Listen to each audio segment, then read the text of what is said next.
Amazon rain forest दुनिया का सबसे बड़ा ट्रॉपिकल रेन फॉरेस्ट है जो 9 दक्षिण अमेरिकी देशों में 2.1 मिलियन वर्ग मील में फैला हुआ है। इसे अक्सर लंग्स ऑफ द अर्थ के रूप में भी जाना जाता है, जो दुनिया के 20% से अधिक ऑक्सीजन का उत्पादन करता है और पृथ्वी की जलवायु को रेगुलेट करने में एक इम्पॉर्टेंट भूमिका निभाता है। अमेजॉन रेन फॉरेस्ट भी बायोडाइवर्सिटी का एक एस्टॉनिशिंग घर है, जिसकी सीमाओं के भीतर लाखों पौधों और जानवरों की अलग अलग प्रजातियां पाई जाती हैं। यह अनुमान लगाया गया है कि रेन फॉरेस्ट 40,000 से अधिक प्लांट स्पीसीज़, 1,300 बर्ड स्पीसीज़, 3,000 से ज़्यादा की फ़िश और अनगिनत अन्य जानवरों का घर है, जिनमें से कई दुनिया में और कहीं नहीं पाए जाते हैं। इसके महत्व और सुंदरता के बावजूद अमेज़न रेन फॉरेस्ट वनों की कटाई, जलवायु परिवर्तन और अन्य मानव गतिविधियों से खतरे में है। यह अनुमान लगाया गया है कि पिछले 50 वर्षों में रेन फॉरेस्ट का लगभग 17% भाग नष्ट हो गया है, जिसके पौधों, जानवरों और स्वदेशी समुदायों के लिए एक विनाशकारी परिणाम हो सकते हैं, जो इन्हें अपना घर कहते हैं। इस कहानी में हम अमेज़न रेन फॉरेस्ट के कुछ सबसे पेचीदा और रहस्यमय पहलुओं का पता लगाएंगे। इसके प्रसिद्ध प्राणियों और घातक शिकारियों से लेकर अलौकिक जीवन के एक साइट के रूप में इसकी क्षमता तक का पता लगाएंगे। दुनिया के सबसे captivating and of inspiring natural wonders की गहराई में जाने के लिए तैयार हो जाइए। पहला, मैरी कॉक्सी।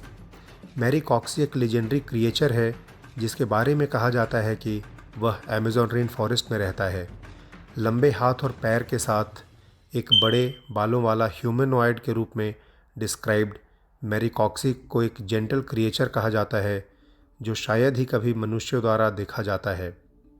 लेजेंड्स के अनुसार मैरी कॉक्सी ग्रंट्स और हैंड सिग्नल के माध्यम से मनुष्यों के साथ कम्युनिकेट करते हैं। हालांकि इस दावे का समर्थन करने के लिए कोई साइंटिफिक प्रूफ नहीं है। कुछ शोधकर्ताओं का मानना है कि मैरी कॉक्सी गोरिल्ला या ओरंगुटान जैसी बड़ी प्राइमेट स्पीसीज़ की दृष्टि पर आधारित हो सकता है। हालांकि इसकी पुष्टि करने के लिए भी कोई निश्चित प्रमाण नहीं मिला है। पर्सिवल फॉसेट अमेज़ोनिया के एक बहादुर इंग्लिश एक्सप्लोरर थे, जो 1925 में एक अभियान पर अपने बेटे और समूह के एक अन्य सदस्य के साथ गायब हो गए थे। फॉसेट की आकर्षक कहानियों में से एक मैरी कॉक्सी के बारे में कहा जाता है, जो बालों और लीफी क्रीचर्स वाली एक जनजाति है। उन्होंने अपने अभियान समूह को धनुष और बाणों से धमकाया है और कहा जाता है कि फॉसेट ने 1914 में साउथ अमेरिकी जंगल में मैरी कॉक्सी का सामना किया था। ये जीव उत्तरी मैक्सुबी जनजाति में रहते हैं, जो ग्रंटिंग करके कम्युनिकेट करते हैं और विशेष रूप से ह्यूमन फ्रेंडली नहीं होते। रिपोर्टों के अनुसार इस जनजाति के जीवों की ऊंचाई 3.7 मीटर तक होती है, जो काफ़ी बुद्धिमान होते हैं जब वे धनुष और तीर का उपयोग कर सकते हैं। यहाँ तक कि गाँव में भी रहते हैं। रिकॉर्ड किए गए दस्तावेज़ भी हैं इसके मामले में, जब मैरी कॉक्सी लोग अपने पूर्ण पत्ती वाली कोट में दिखाई देते हैं। उनके शरीर से निकलने वाली बदबू ने खोजकर्ताओं को headache, dizziness and immediate disoriented बना दिया है। दूसरा, टाइटेनोबोआ सांप। यह एक विशाल सांप था जो पेलिसोनी युग के दौरान लगभग 60 मिलियन वर्ष पहले अमेज़न रेन फॉरेस्ट में रहता था।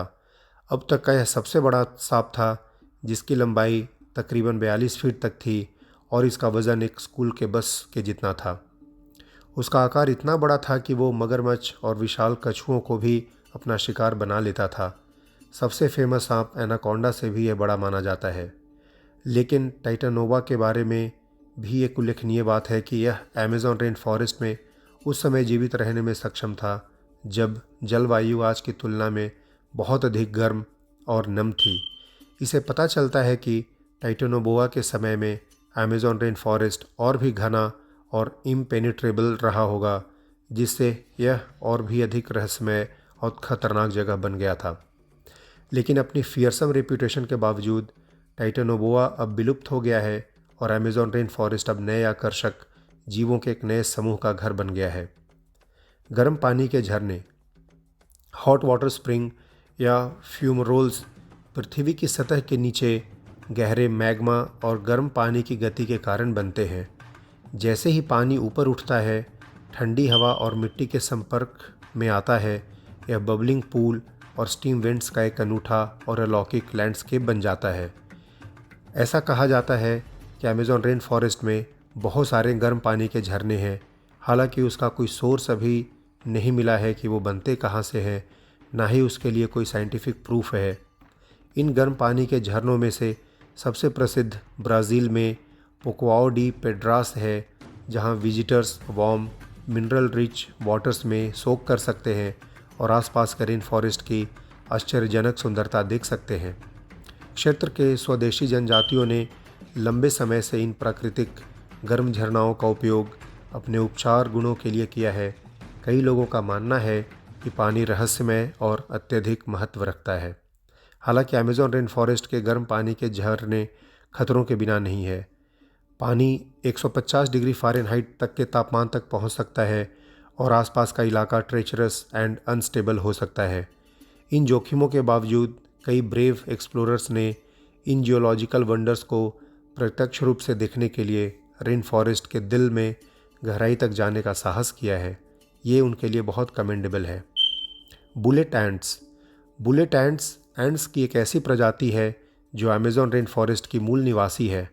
बुलेट एंट्स का काटना दुनिया में सबसे दर्दनाक माना जाता है। कहा जाता है कि बुलेट एंट्स को गोली लगने जैसा महसूस होता है जब वो डंक मारती है, इसीलिए इसका नाम भी बुलेट एंट्स पड़ा है।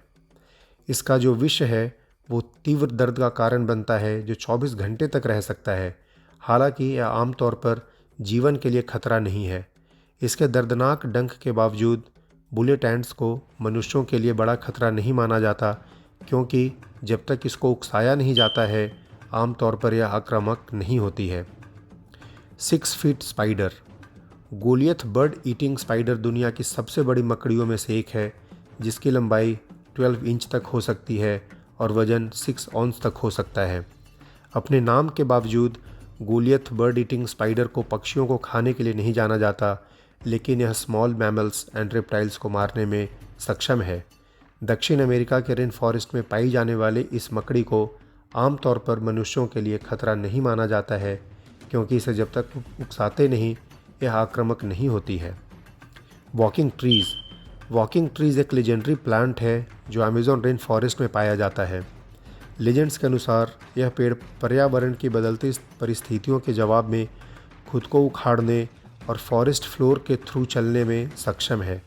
हालांकि यह फार फिच्ड लग सकता है, लेकिन इस विचार का समर्थन करने के लिए हमारे पास कुछ वैज्ञानिक प्रमाण भी है जो कि पेड़ के चलने में सक्षम माने जाते हैं।